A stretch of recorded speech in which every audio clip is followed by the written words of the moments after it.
Assalamualaikum warahmatullahi wabarakatuh. Perkenalkan, nama saya Rizky Fadilah dari kelas 11.5 TKRO. Kenalkan, nama saya Rizky Gunawan dari 11 TKRO. Di sini saya dan teman saya ini akan melakukan pemeliharaan sistem motor starter pada kendaraan ringan. Oke, pertama-tama kita akan melakukan pembongkaran pada starter. Pertama-tama lepaskan baut mur baut di magnet starter.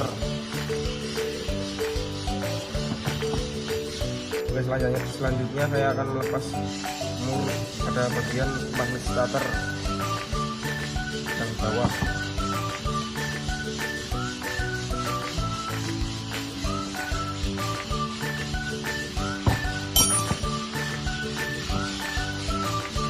Di support murnya kita lepaskan planger dari pinion drive lever sambil mengangkat bagian depan magnet. Oke, selanjutnya saya akan melepaskan dua baut yoke assembly yang ini.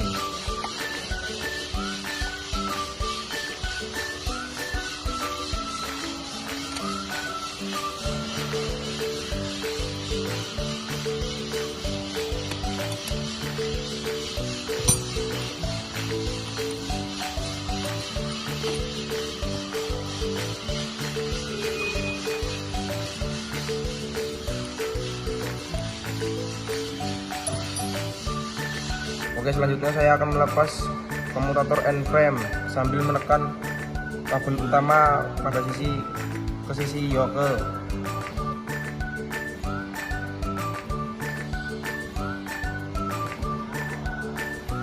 Ini lepas brush holder insulator yang ini pelan-pelan.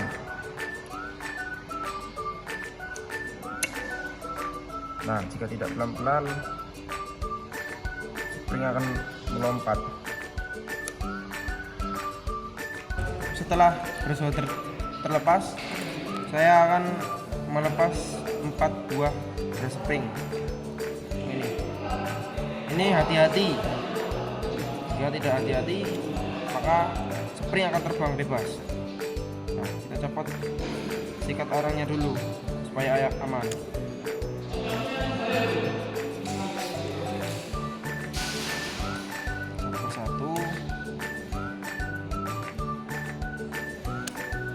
Oke, di sini sudah terlepas semua springnya dan lepas juga klepnya. Selanjutnya saya akan melepaskan yoke dari armatur, caranya ditarik ke atas. Nah, ini yoke-nya sudah tercopot. Setelah itu lepas armatur, pas starter pinionnya yang ini, karena tinggal ditarik. Selanjutnya saya akan memeriksa planger dengan cara mendorong planger masuk dan kemudian kita lepaskan tekanannya dengan mendorong. Ternyata ini masih Lalu bebaskan. Masih mantul. Jika kembali atau kembali ke posisi semula, maka ini masih layak dipakai, masih bagus. Selanjutnya saya akan mengecek tahanan antara terminal 50 dan terminal C pada planger.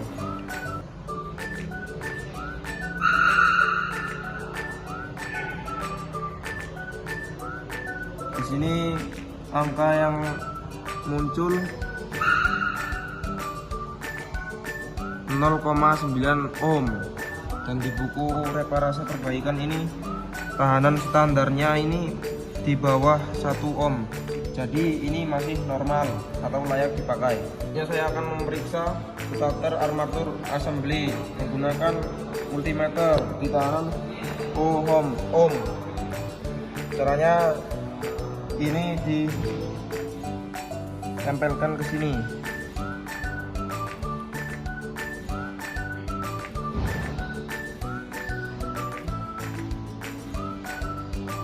Di situ masih 0,6 ohm, dan di buku reparasi perbaikan standarnya di bawah 1 ohm. Nah, jadi ini masih normal atau layak dipakai. Memeriksa hall coil dari open circuit menggunakan alat multimeter di tahanan OHM atau ohm. Yang satu di terminal 50 dan yang satu ke body switch.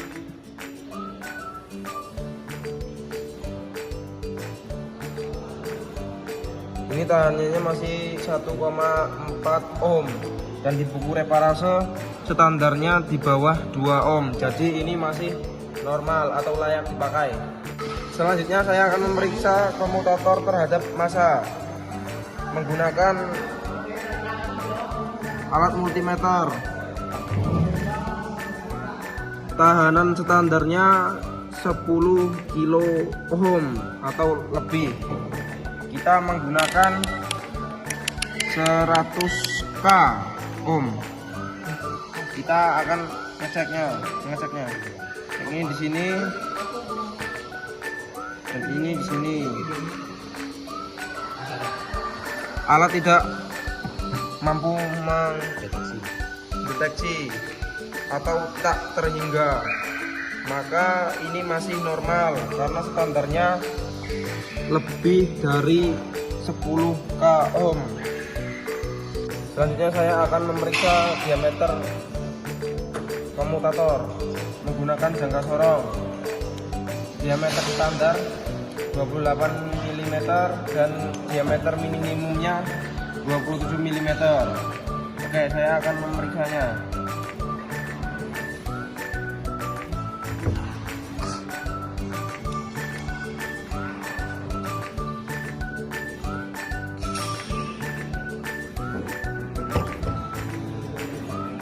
Ini di jangka sorong menunjukkan angka 28.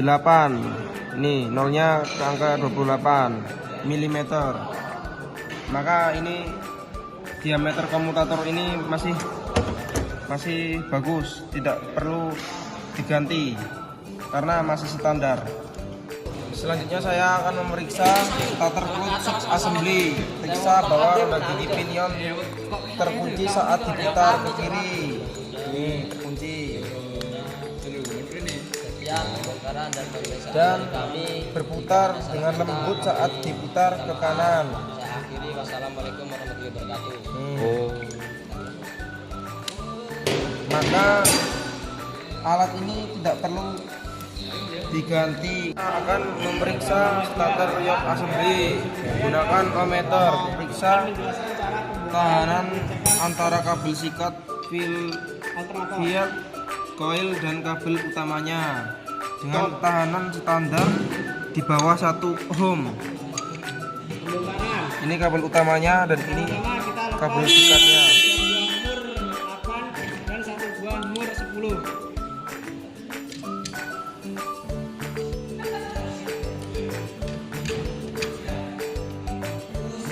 Nah, di situ 0,4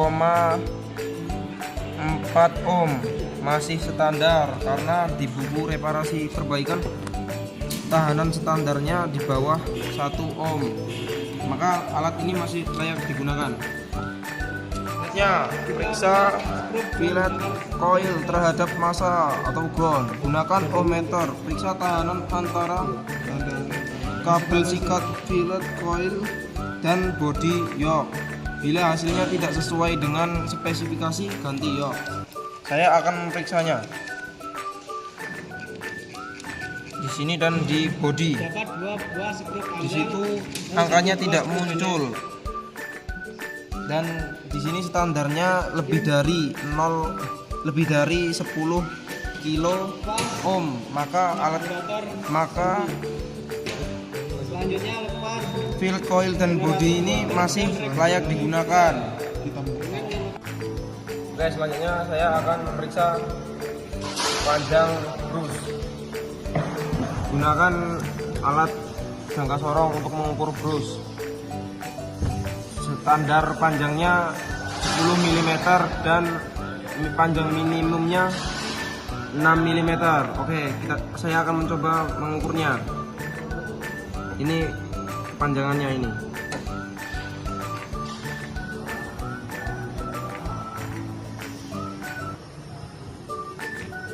Oke, ini di jangka sorong menunjukkan 9 mm dan standarnya 10 mm, minimumnya 6 mm, maka ini masih standar. Saya periksa semua komponen ini. Selanjutnya saya akan memasang kembali komponen ini lagi. Pertama-tama kita pasang starter plate ini di sini. Selanjutnya memasang 4 buah brush spring di sini. Hati-hati jika tidak bisa terbang bebas. Pasang satu. Ada tidak ya? Dua.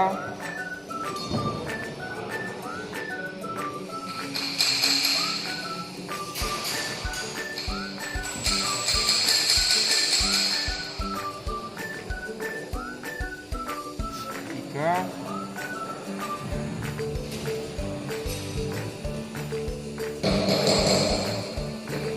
Empat. Nah, sudah selesai. Setelah itu saya akan memasang sensornya untuk menutup springnya ini. Nah, sini. Sudah, kita pasang komutator N-frame. Ini ada cowakan dan ini ada karet. Nah, ini paskan ke karet atau kabel utamanya, cowakannya ini.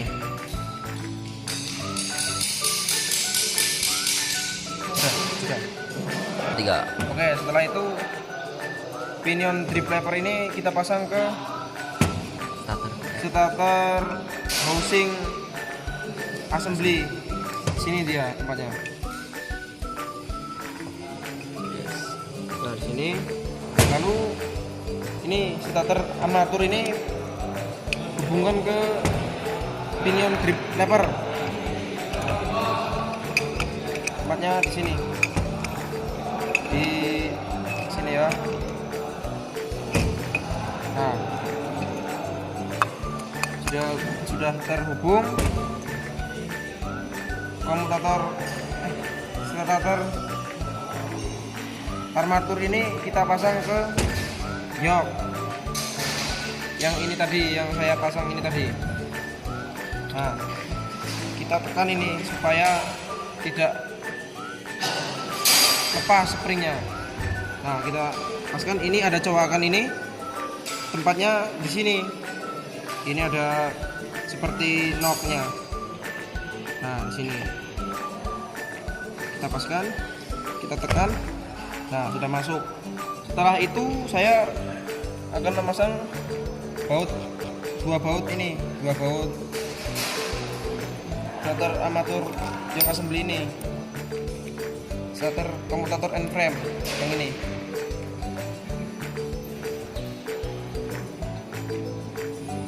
Kita pasang satu. Nah, kita kencengkan pakai kunci T8.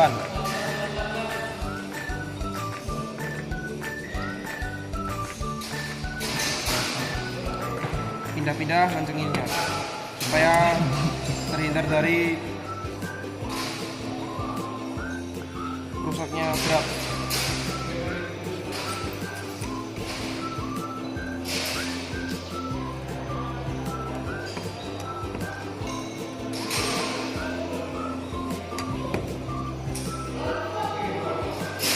Oke, ini sudah terpasang, sudah kencang, sudah.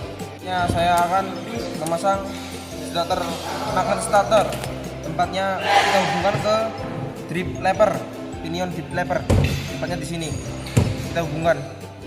Nah, ini terminal C ini paskan ke kabel sini. Nah, ini yang pendek inilah kita pasang ke sini. Nah, sudah kerap. Baru kita pasang mur dua mur ini. Mur 10.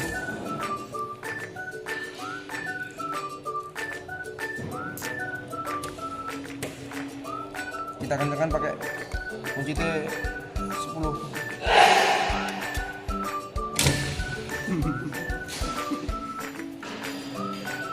Oke, sudah terpasang. Setelah itu saya akan melakukan pengetesan sistem starter menggunakan aki. Oke, sebelum saya melakukan pengetesan, saya akan melakukan pengecekan tegangan baterai.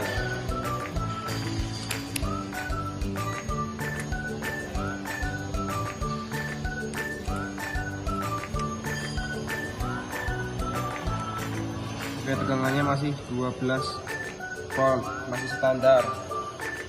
Oke, saya akan melakukan pemeriksaan full intest. Rangkaian kabelnya seperti ini. Min ke ground, satu lagi min ini ke terminal C, dan yang plus ini kita hubungkan ke terminal 50. Kita coba. Nah, roda gigi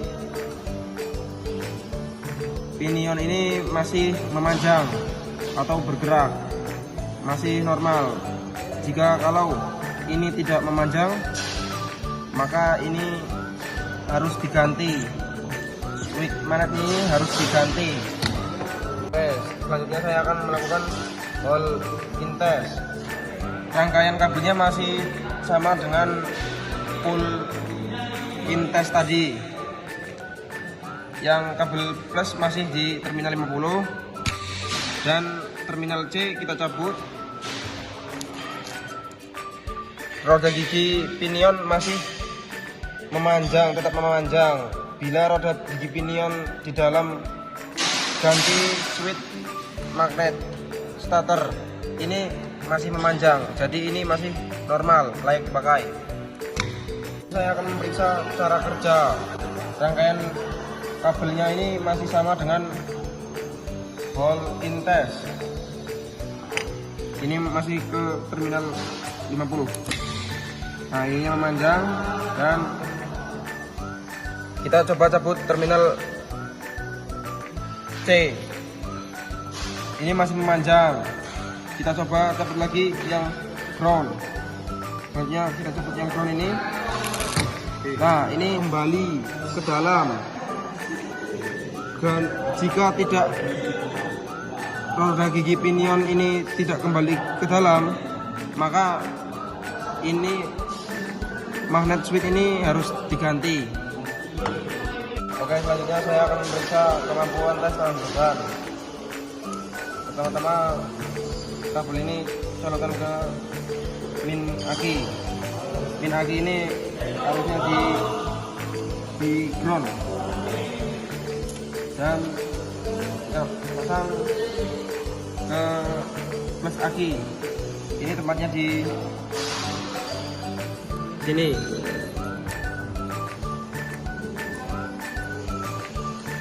Dan satu lagi ke plus.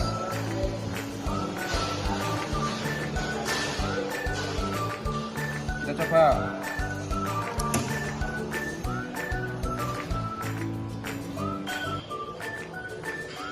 Kita coba tes tanah bebannya. Ini tempelkan ke terminal 50 ya, yang plus ini. Oke. Roda gigi pinion memanjang dan berputar dengan lembut, maka ini masih normal. Sekian dari saya video cara pemeliharaan sistem starter. Apabila saya ada salah penyampaian atau salah berbicara, saya meminta maaf. Saya akhiri. Wassalamualaikum warahmatullahi wabarakatuh.